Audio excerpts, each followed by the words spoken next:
realfaith.org.au. realfaith.org.au. I had said to Roger, when we started getting romantic, if you like, I said, look, Roger, for some reason, whenever I've liked a boy and, had a date with him, the minute he wants to hold my hand or anything, I just freeze up, and I don't know why that is. And that's when Roger said, I promise you I will not kiss you until we are sure that we both love each other. And that took 18 months. Welcome to Real Faith. Conversations about the impact faith has on our lives and the challenges we go through, helping us today and giving us hope for tomorrow. That's real people, real life, and real faith with Eric Scatterbo. Well, Janette was born in Melbourne and was a primary school teacher, and Roger was born in Sri Lanka and was also a teacher, but with a PhD in organic chemistry. Janette likes writing and publishing poetry, while Roger is more into science.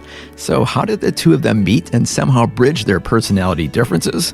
We'll find out as they share their stories with us today. Roger and Janette are joining me in our Melbourne studios. And parents, before we get started, I just want to let you know that due to the adult themes that will be discussed, today's program is not recommended for young children. Welcome to the program, Roger Fernando and Janette Fernando. Thank you.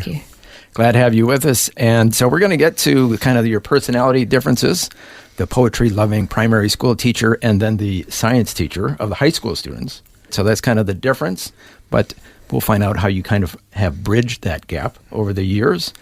But first, I want to just say, as a parent, thank you so much. Both of you taught my children, is that right? Correct. Yep.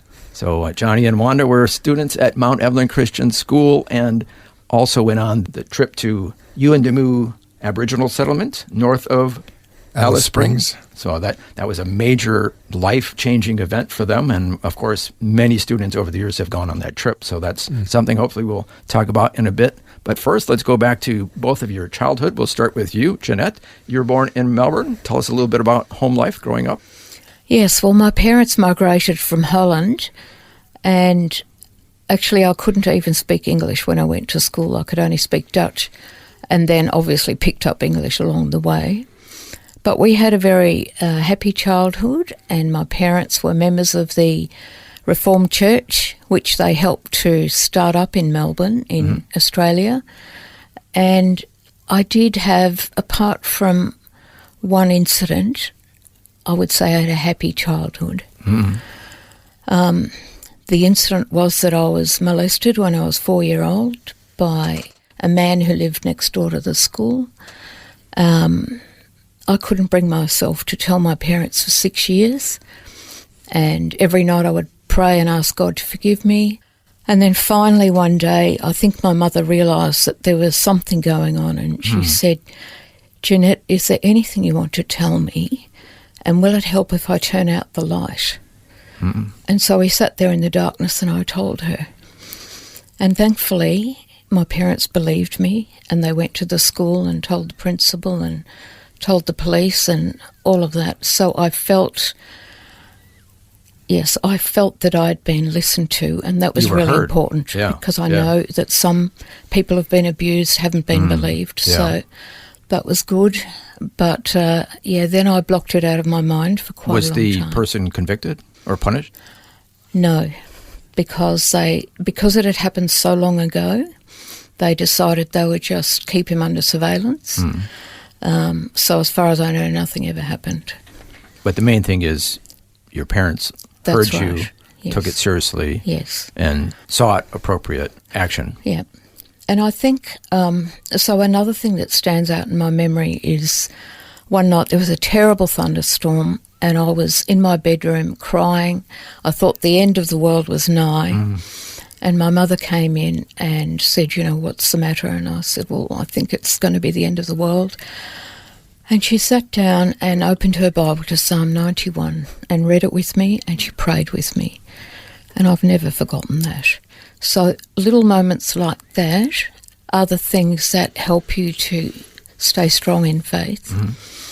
And I was strong in faith. I went to church, I went to Sunday school, and then we shifted when I was 10, and I was actually very angry because we shifted from Caulfield North to Blackburn, which was a long way away in those days. We didn't have a car up until I was 10.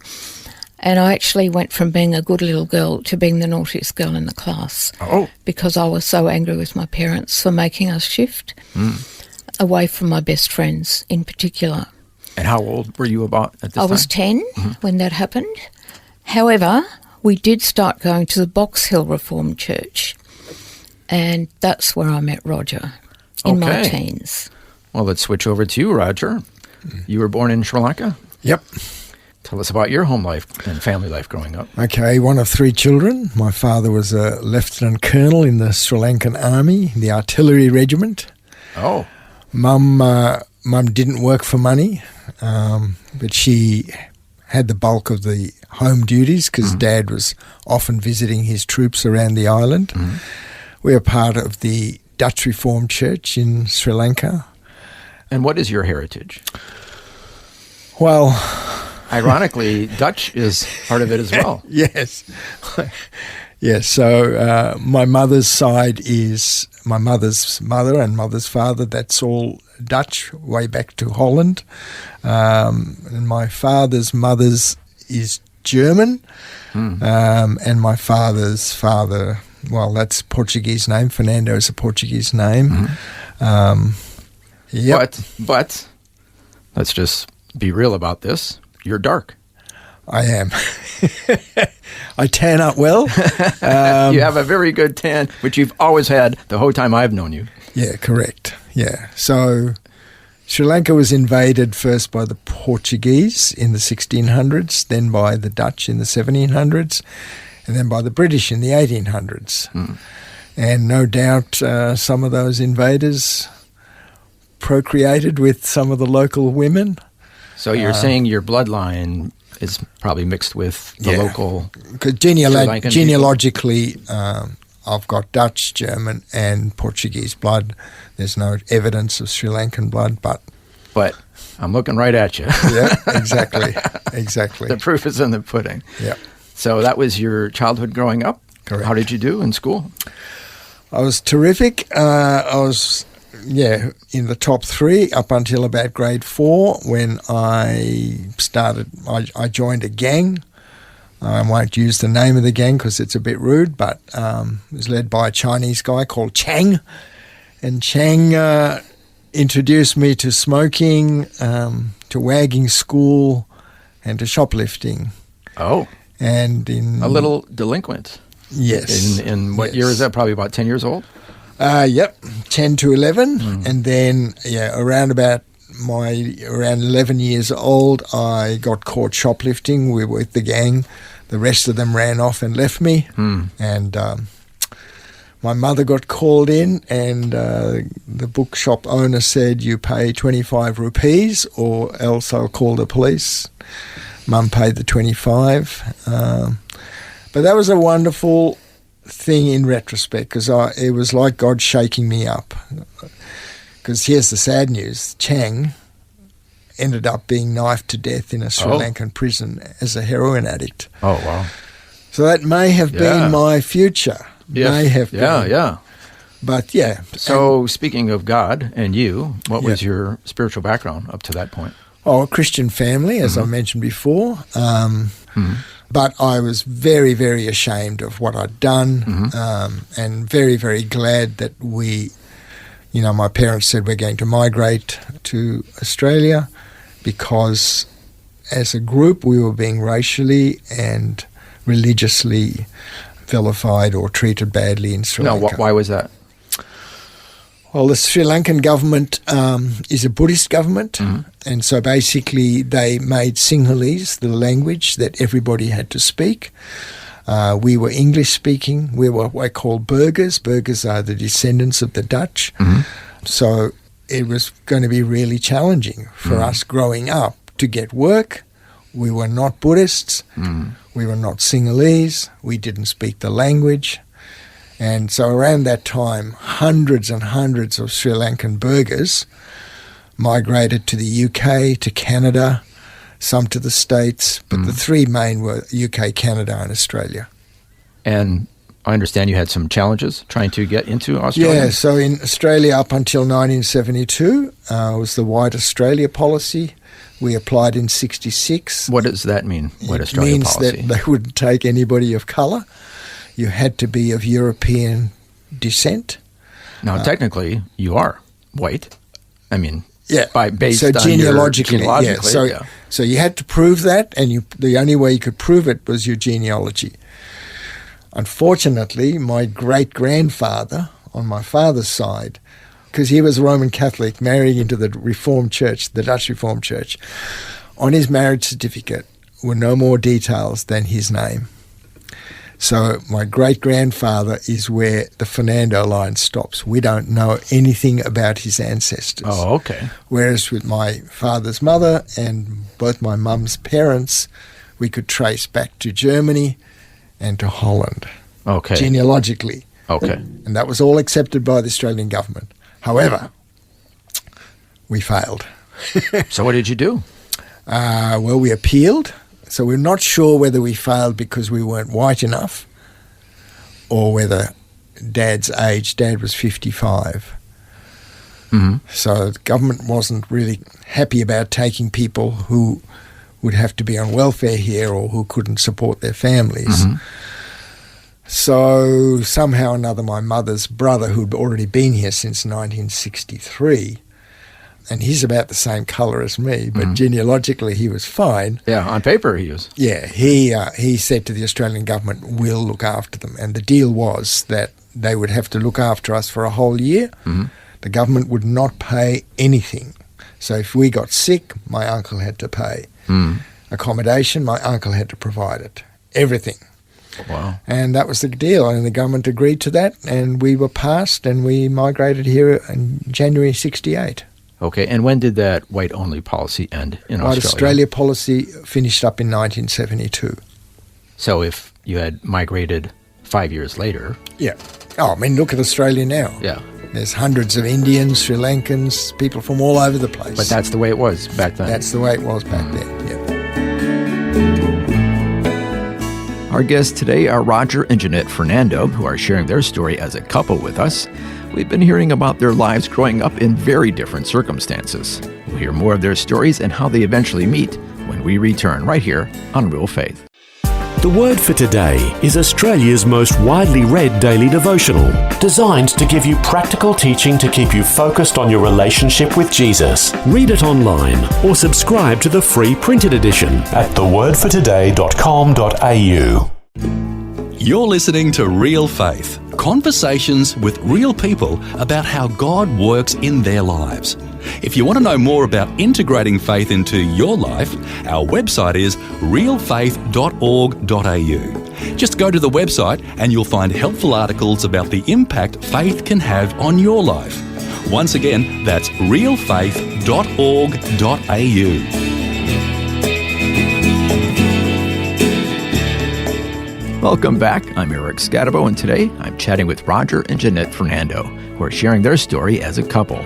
Before the break, we heard their individual backgrounds and how Janette was born in Melbourne and Roger in Sri Lanka. Now we'll hear what happened next in Roger's life as we continue our conversation. Okay, so your whole family goes to Australia. You get a new start. Yep. But your dad was kind of high up in the military, as you mentioned. Yeah, But now all of a sudden, that didn't count for anything in Australia. Correct. So what happened? Yeah, so Dad was a lieutenant colonel of the Royal Ceylon Artillery Regiment, and then in the last 2 years of his life in Sri Lanka, he was asked to take over the Signals Regiment. He was a very good leader, very pastoral, and interestingly enough, those leadership traits have been inherited by my brother and myself. Oh. My sister had died of cancer. But yeah, my brother was in a very high leadership position, and I've had high leadership positions at school.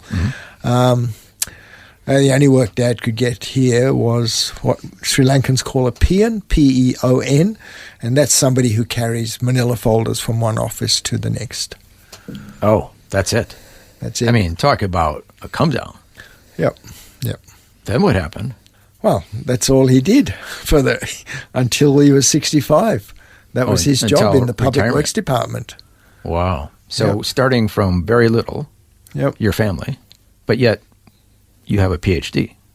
Yes. So because Sri Lankan Dutch burgers, like most Asians, I suppose, value academic success.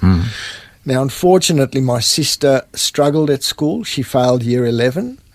So she dropped out at the end of her second year 11. My brother failed year 8. So he left school after year 11. My brother's very gifted with his hands. He's worked as a curator of cricket pitches. He worked at Punt Road Oval for many, many years. Ended up in Parks and Garden. My sister faithfully worked for 25 years in the Australian Tax Department. While I don't see myself as super bright, I do work hard. And You got a PhD, so I mean, that speaks for itself. Yeah, but it's a research PhD, and a PhD is a PhD. Okay, but I just fell in love with organic chemistry in my second. That tells me you're pretty smart just by the fact that you know what that subject is. All right. I was very interested in the structure of drugs. So my PhD was on paracetamol metabolism, and that's another story. But I do want to say, second year university, I attended a lecture on chemistry of the environment, and that triggered in me. By this stage, I had a strong Christian faith. It triggered in me something that I just don't see in many other Christians, and that is a care for the environment. And that's gone throughout your life. And that's, yeah. Now, let's get to, how did you meet Janette?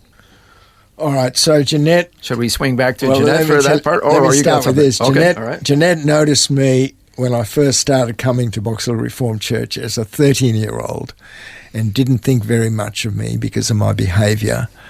Yeah, it wasn't... Okay, I want to hear Janette's side of this. Yeah.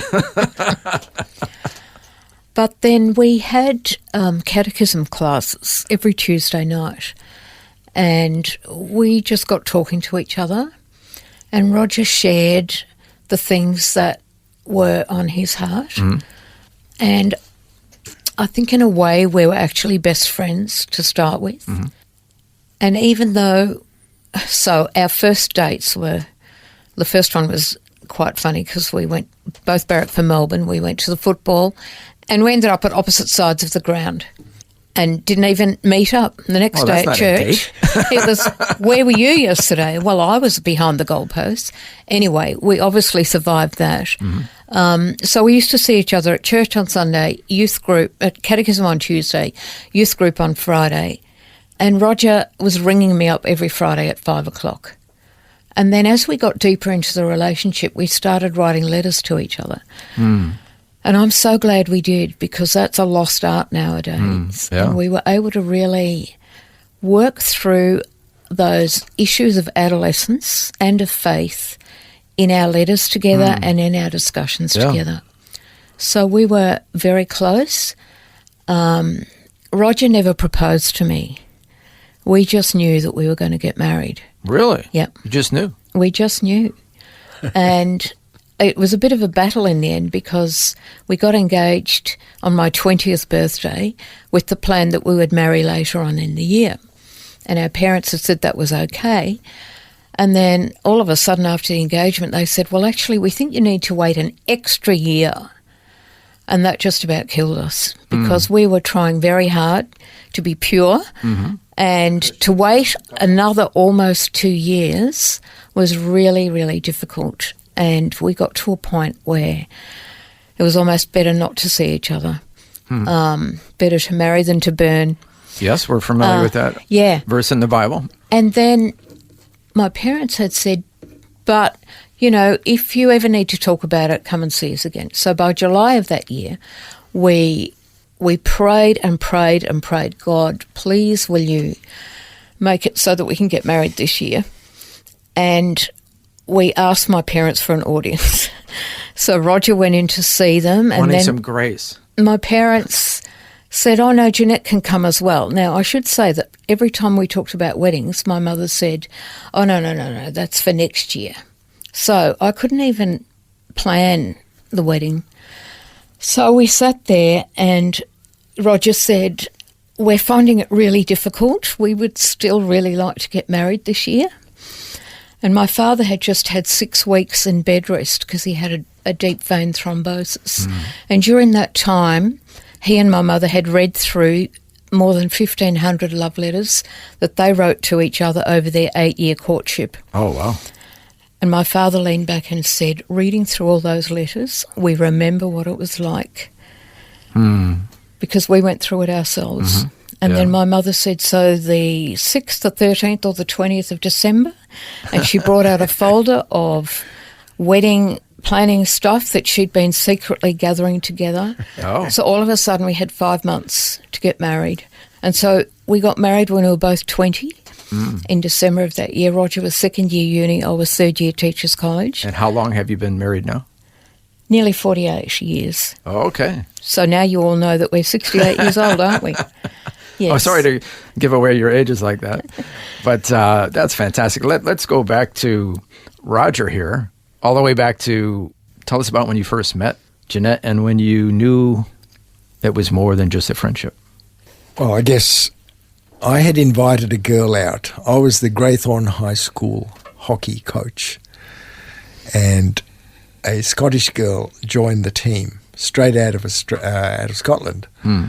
And we became good friends. This is about the middle of year 9, and I invited her out to the Melbourne show. Dad picked her up. We drove to the show. We had a wonderful date. There was a bit of hand-holding, but nothing more. And at the end of that night, when I dropped her off, I said, see you tomorrow, and yep, that was all good. But the next day, she didn't talk to me. And at the end of the day, I still remember this, I was kneeling at the foot of my locker, getting my books, and I looked up, and there she was, and she said, I'm sorry, Roger. 3 words, and those are the last 3 words she spoke to me right through to the end of year 12. And you can imagine, as a 15-year-old boy, that was just devastating. Broke your heart. And I had no confidence. I assumed I was going to be single for the rest of my days. Oh, wow. So when I met Janette at catechism, as she said, it was a friendship. Took 6 months before we held hands and 18 months before we kissed, because both of us wanted to be absolutely sure that we wouldn't have a repeat, Have your heart broken all over again. Yeah. And Janette, you shared previously that your abuse from your childhood had an impact on your relationship. Yeah, so in my teens, I used to sleep with scissors next to the bed because I was terrified, and I couldn't work out why that was until when I was 17 at Teachers College. I'd worked myself into such a state that I was vomiting in the mornings. I went to see the college doctor, and she said to me, did anything happen to you as a child? And it all came back to me. So you hadn't remembered up I'd to blocked that point. it out of my memory. So it all came back to me. So I had said to Roger, when we started getting romantic, if you like, I said, look, Roger, for some reason, whenever I've liked a boy and, had a date with him, the minute he wants to hold my hand or anything, I just freeze up, and I don't know why that is. And that's when Roger said, I promise you I will not kiss you until we are sure that we both love each other. And that took 18 months. And now that was probably around the time that I realised that the reason I was freezing up was because of what had happened to me as a child. So I was so honoured that Roger had, he'd just been so patient, and it was very special. Our first kiss was very special. And that whole courtship of talking things out all the time and writing letters to each other, I think that really helped our faith a lot because we were just able to be sounding boards. There were times that I had some doubts. I remember one stage I realised that I was perhaps putting Roger up on a pedestal and worshipping him, if you like. And I felt like God was saying to me, you have to give up, Roger, because I need to be number one in your life. And so one day I said that to him. I said, I think I have to give you up because God needs to be number one in my life. And Roger started crying. And I just knew that God was giving him back to me. And I put my arms around him. I said, it's okay. And it was almost like I needed to give him up to show God that God was first in my life. And so our courtship was very much about that triangle, God at the top and Roger and Janette at each corner. And the closer we got to God, the closer we got to each other.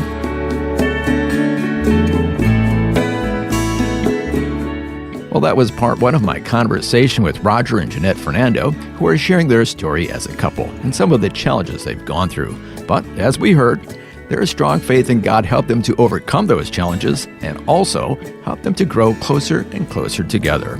We invite you to join us again next time when we'll hear more of their story and how God has used them in a variety of ways, including taking students to the center of Australia on yearly trips. All that and more is coming up next time. Until then, I'm Eric Scatabo. So long, and God bless. You've been listening to Real Faith, and if you have any questions or comments, you can send us a message through our website, realfaith.org.au. That's realfaith.org.au. Real Faith is a production of Vision Christian Media. This program is a production of Vision Christian Media. To find out more about us, see vision.org.au. This program is a production of Vision Christian Media. To find out more about us, see vision.org.au.